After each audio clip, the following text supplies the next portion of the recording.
పోయిన గత వైసీపీ సర్కారు జగన్మోహన్ రెడ్డి గారు 5 సంవత్సరాలలో 32,000 కోట్ల రూపాయలు అదనంగా కరెంటు ఛార్జీల రూపంలో ప్రజల నుంచి వసూలు చేశారు. చంద్రబాబు గారు ఎన్నికలకు ముందు జగన్మోహన్ రెడ్డి గారు 9 సార్లు కరెంటు బిల్లులు పెంచారు. 32,000 కోట్ల రూపాయలను ప్రజల నుంచి అదనంగా తీసుకున్నాడు.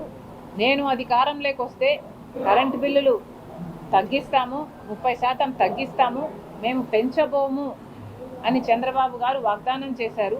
మరి చంద్రబాబు గారు మీరు కరెంటు బిల్లులు 2 సార్లు పెంచారు. ఒకసారి 6,000, ఇంకోసారి 11,000 కోట్ల రూపాయలు. అంటే ఇప్పటికే మొత్తానికి 17,000 కోట్ల రూపాయలను చంద్రబాబు గారు ప్రజలనెత్తిన కరెంటు బిల్లుల రూపంలో ప్రజలనెత్తిన మోపడం జరిగింది. 5 సంవత్సరాలలో వైసీపీ వాళ్ళు 32,000 కోట్లు మోపితే ఒకటే సంవత్సరంలో చంద్రబాబు గారు 17,000 కోట్ల రూపాయలు మోపేశారు. ఇది ఏం పద్ధతి అని అడుగుతున్నాం. మీరు ఇచ్చిన వాగ్దానం ఏమిటి, మీరు చేస్తున్నది ఏమిటి? అప్పుల విషయానికి కూడా వస్తే మన రాష్ట్రం విడిపోయినప్పుడు 1,00,000 కోట్ల అప్పుతో మొదలైతే చంద్రబాబు గారు 5 సంవత్సరాలలో ఇంకో 4 లక్షల కోట్లు చేస్తే ఆ తర్వాత జగన్మోహన్ రెడ్డి గారు ఇంకొక 6 లక్షల కోట్లు అదనంగా చేసినట్టున్నారు. చంద్రబాబు గారు అధికారం లేకొచ్చి 1 సంవత్సరం అయిందో లేదో ఇప్పటికే చంద్రబాబు గారు 1,00,000 కోట్ల పైన అప్పు చేశారు.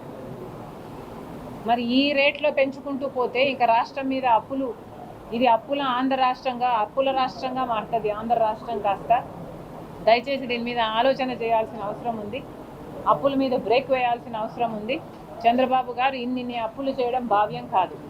ఇంకోవైపు అమరావతి మన రాజధాని, కానీ మన రాజధాని కట్టాలి అన్నది, మనకు కేంద్రమే కట్టియాలి అన్నది విభజన హామీ.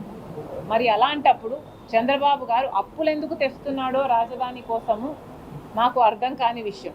జర్మనీ బ్యాంక్ అంటున్నారు, హుడ్కో అంటున్నారు, ఇంకోటి అంటున్నారు, 15,000 కోట్లు అంటున్నారు, ఇంకో చోట 10,000 కోట్లు అంటున్నారు, ఇంకో చోట 5,000 కోట్లు అంటున్నారు. అన్ని అప్పులుగా తెస్తున్నాం అంటున్నారు.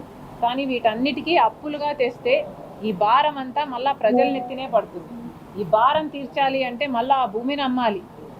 భూమిని అమ్మడానికి పెట్టుకున్నామా? అందుకు కాదు కదా మీరు భూమిని సేకరిస్తున్నది. ఇది భావ్యం కానే కాదు. అసలు కూటమి సర్కార్ ఆలోచన చేసుకోవాలి.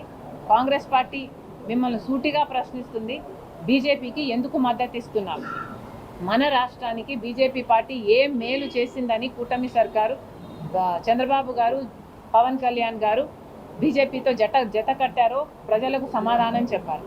చంద్రబాబు గారిని మరీ ముఖ్యంగా అడుగుతున్నాం. ఎందుకంటే 2014 ఎన్నికలప్పుడే చంద్రబాబు గారు తిరుపతిలో సభ పెట్టినప్పుడే మోడీ గారు 10 సంవత్సరాలు ప్రత్యేక హోదా ఇస్తామని చెప్తే చంద్రబాబు గారు సరిపోదు, 15 సంవత్సరాలు హోదా ఇవ్వాలని అడిగారు. మన విభజన హామీలో ఉన్నది 5 సంవత్సరాలు మాత్రమే. మరి అంత గొప్పగా చెప్పిన వాళ్ళు మోడీ గారేమో 10 సంవత్సరాలు అంటారు, చంద్రబాబు గారేమో 15 సంవత్సరాలు అంటారు.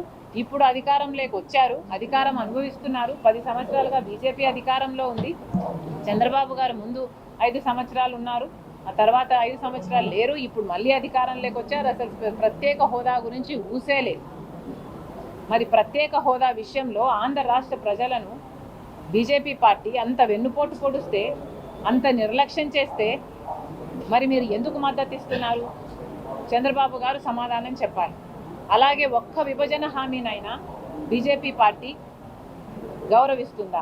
ఒక్క విభజన హామీనైనా. పోలవరం ప్రాజెక్టును తీసుకున్నా కూడా పోలవరం ప్రాజెక్టులో 45 మీటర్ల ఎత్తులో నీళ్లు నిల్వ చేయాలి అని రాజశేఖర్ రెడ్డి గారు ఉద్దేశిస్తే, పోలవరం ప్రాజెక్టుని ఒక గ్రావిటీ బేస్డ్ ప్రాజెక్టుగా రాజశేఖర్ రెడ్డి గారు ఉద్దేశిస్తే దాన్ని కాస్త 41 మీటర్ల నీళ్లు నిల్వ మాత్రమే చేయాలి అని బీజేపీ పార్లమెంటులో డిక్లేర్ చేస్తే ఒక్కడన్నా ఆంధ్ర రాష్ట్రానికి చెందిన ఎంపీ ఒక్కరన్నా లేదు, ఇది 41 మీటర్లకే కుదిస్తే ఇది ఒక గ్రావిటీ బేస్డ్ ప్రాజెక్ట్ కాదు, ఇది లిఫ్ట్ ఇరిగేషన్ ప్రాజెక్ట్ అవుతుంది, ఇది ఒక బ్యారేజ్ మాత్రమే అవుతుంది, మాకు ఇలా వద్దు, మాకు 45 మీటర్లలో నిల్వ చేసుకునే ప్రాజెక్టే కావాలి పోలవరం అని అంటే ఒక్కడన్నా లేచి ఏ పార్టీ నుంచైనా, బీజేపీ ఎట్లా కాదు, తెలుగుదేశం అయినా, జనసేన అయినా, వైసీపీ అయినా ఒక్క మగాడైనా లేచి మాట్లాడా? అంటే మన పోలవరం ప్రాజెక్టుని లిఫ్ట్ ఇరిగేషన్ ప్రాజెక్టుగా చేయాలనుకున్నారు.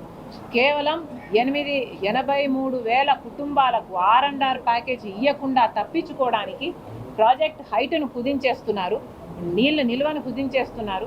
మేము ఇలా అయితేనే చేస్తాము, సాయం చేస్తాము అని బీజేపీ చెప్తుంది. దానికి జీ హుజూర్ అన్నట్టుగా వీళ్ళందరూ సై అంటున్నారు. అంటే బీజేపీ పార్టీతో అంత కుమ్మక్కయి ఆంధ్ర రాష్ట్ర ప్రజలకు అంత మోసం చేస్తున్నారు. అందరూ ప్రతిపక్షమైనా సరే, ఇటు అధికార పక్షమైనా సరే. జగన్మోహన్ రెడ్డి గారు బీజేపీ పార్టీ గురించి వ్యతిరేకంగా మాట్లాడరు, చంద్రబాబు గారు జనసేన ఎలాగో మాట్లాడరు. ఎందుకంటే ఒకరిదేమో కూటమి సర్కారు సక్రమంగా పొత్తు పెట్టుకున్నారు, జగన్మోహన్ రెడ్డి గారేమో అక్రమంగా పొత్తు పెట్టుకున్నారు, తెర వెనక పొత్తు పెట్టుకున్నారు. ఇది ఏం పద్ధతి? మన రాష్ట్రానికి ఇంత అన్యాయం జరుగుతుంటే, కనీసం మాట్లాడలేని పరిస్థితి ఉంటే, బీజేపీ ఇంత అన్యాయం చేస్తుంటే చంద్రబాబు గారు సమాధానం చెప్పాలి. ఎందుకు పొత్తు పెట్టుకున్నారు? మన రాష్ట్రానికి బీజేపీ పార్టీ ఏం చేస్తుందని పొత్తు పెట్టుకున్నారు? ఏం మేలు చేసింది? ఏం మేలు చేయబోతుంది? ప్రత్యేక హోదా ఇచ్చిందా? పోలవరం ఇచ్చిందా? ఇప్పుడు రాజధాని అయినా వాళ్ళు నెత్తినేసుకొని కడుతున్నారా? కట్టడం లేదు కదా. ఢిల్లీని తలపించే రాజధాని కడతామని చెప్పిన మోడీ గారు ఏం చేస్తున్నారు? ఇప్పుడు అప్పులు ఇస్తున్నారు. ఈ అప్పులన్నీ మన బిడ్డల మీద పడాలి, వాళ్ళ నెత్తిన పడతాయి. ఇవన్నీ ఎవరు కడతారు? మరి ఏం మేలు చేస్తుంది బీజేపీ పార్టీ? మరి ఎందుకు మద్దతు ఇస్తున్నారు? ఎందుకు కూటమి కట్టారు బీజేపీ పార్టీతో? చంద్రబాబు గారు సమాధానం చెప్పాలి. కడప స్టీల్ ఫ్యాక్టరీ విషయమైనా సరే, కనీసం వైజాగ్ స్టీల్ కాపాడుకుంటాము అన్న ఒక గ్యారంటీ అయినా కేంద్ర ప్రభుత్వం ఇవ్వనప్పుడు ఎందుకు కూటమి కట్టారు? ఎందుకు బీజేపీ సర్కారుకు మద్దతు ఇస్తున్నారు? చంద్రబాబు గారు సమాధానం చెప్పాలి. చంద్రబాబు గారిని మళ్ళీ ప్రశ్నిస్తున్నాం. మీ హామీలు నెరవేరటం లేదు, బీజేపీ మనకు మేలు చేయటం లేదు. ఆన్ ద హోల్ ఒక సంవత్సరం మీ ప్రోగ్రెస్ రిపోర్టు ఎలా ఉంది అంటే అరచేతిలో వైకుంఠం చూపించేటట్టు ఉంది. ప్రజల చేతిలోకి ఏదైనా వచ్చిందంటే ఈ చేతిలో నుంచి ఆ ప్రజల చేతిలోకి ఏమీ రాలేదు. దయచేసి పరిశీలన చేసుకోండి. మళ్ళీ చెప్తుంది, కాంగ్రెస్ పార్టీ డిమాండ్ చేస్తుంది, బీజేపీకి ఇస్తున్న పొత్తుని వెనక్కి తీసుకోండి. బీజేపీని డిమాండ్ చేసే పరిస్థితిలో మీరున్నారు. మీ ఎంపీల వల్ల ఈరోజు బీజేపీ సర్కారు అక్కడ నిలబడి ఉంది కేంద్రంలో. బీజేపీ మెడలు వంచి కాలర్ పట్టుకొని నిలదీసి ప్రత్యేక హోదా అయిన, రాజధానికి నిధులైన, పోలవరం 45 మీటర్లకు నీళ్ళ కెపాసిటీకైనా ఏ విషయంలోనైనా మనం డిమాండ్ చేసి తీసుకునే పరిస్థితిలో మీరు ఉన్నప్పుడు ఎందుకు బీజేపీకి ఇంత గులాంగిరి చేస్తున్నారో, ఎందుకు రాష్ట్ర ప్రజల ప్రయోజనాలను తాకట్టు పెడుతున్నారో మీరు సమాధానం చెప్పాలి. Thank you. అన్ని పార్టీలు బీజేపీతో పొత్తులన్నా పెట్టుకున్నాయి, తొత్తుల్లాగన్నా ఉన్నారు. తొత్తో ఏదో ఒకటిగా మారారు. కానీ ఒక్క కాంగ్రెస్ పార్టీ మాత్రమే ఈరోజు బీజేపీకి వ్యతిరేకంగా పోరాడే సత్తా, నిజాయితీ ఉన్న పార్టీ ఒక్క కాంగ్రెస్ పార్టీ మాత్రమే.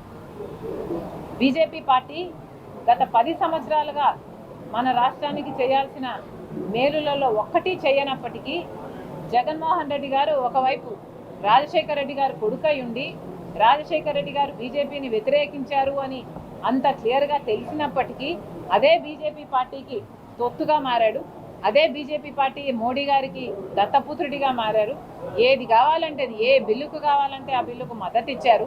ఎక్కడ పడితే అక్కడ ఏ పోస్ట్ అయినా, అదానికి కావాల్సిన ప్రాజెక్టులైనా, అంబానీకి కావాల్సినది ఏదైనా కూడా చేసుకుంటూ వచ్చారు జగన్మోహన్ రెడ్డి గారు. మరి అలా జగన్మోహన్ రెడ్డి గారు తెర వెనక పొత్తు పెట్టుకొని, అక్రమ పొత్తు పెట్టుకొని బీజేపీతో అప్పుడుగా 5 సంవత్సరాలే కాదు ఇప్పుడు కూడా అలాగే ఉన్నారు జగన్మోహన్ రెడ్డి గారు. బీజేపీని పల్లెత్తి మాట అంటం లేదు జగన్మోహన్ రెడ్డి గారు. ఇంకోవైపు అధికార పక్షంలో ఉన్న చంద్రబాబు గారు, జనసేన అయినా బహిరంగంగానే బీజేపీని నెత్తిన పెట్టుకొని తిరుగుతున్నారు. ఒక్క వాగ్దానం, ఒక్క విభజన హామీ మనకు నెరవేర్చకున్నా కూడా.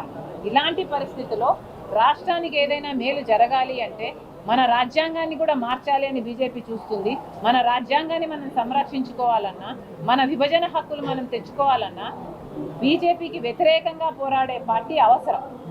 అది ఒక్క కాంగ్రెస్ పార్టీ మాత్రమే చేయగలదు. ఆ సత్తా ఈరోజు ఉన్నది ఒక్క కాంగ్రెస్ పార్టీకి మాత్రమే. మంచిది, మేము జాతీయ పార్టీగా ఉన్నాం, తప్పకుండా ఈ విషయాలన్నీ ప్రజలలోకి తీసుకువెళ్తాం. ఆ విషయంగానే ఈరోజు కార్యకర్తల సమావేశంలో కాంగ్రెస్ పార్టీ ఎలా ఎదగాలి, ఎలా ముందుకు వెళ్ళాలి, వాళ్ళు ఇచ్చే సూచనలు అయితేనేమి, వాళ్ళకున్న ఇబ్బందులను అయితేనేమి కనుక్కోవడానికి స్వయంగా రాష్ట్ర అధ్యక్షురాలే ఇక్కడికి వచ్చింది. Thank you. కేసు జరుగుతున్నాయి కదన్నా, ఎంక్వైరీ జరుగుతుంది. Let the law take its course. Let the law take its course. I believe in justice.